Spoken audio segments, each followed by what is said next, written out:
Hello everyone, Assalamu alaikum. How are you all? I hope you're well. Welcome back to my channel in this new video. Today's video, how to change color PNG image in Photoshop. So get started. At first open your Photoshop document. Now you can see change color in PNG image in Photoshop. Now you can see.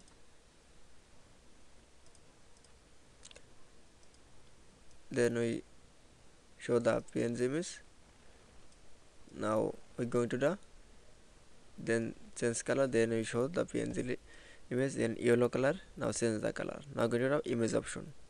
Now select from adjustment option. Now click from labels option. Now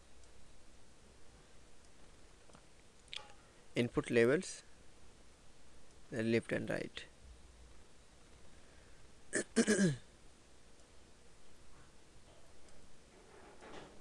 That it's. Now you can see, then I show the red color. I hope you enjoyed the video. Please like, comment, share and subscribe my channel.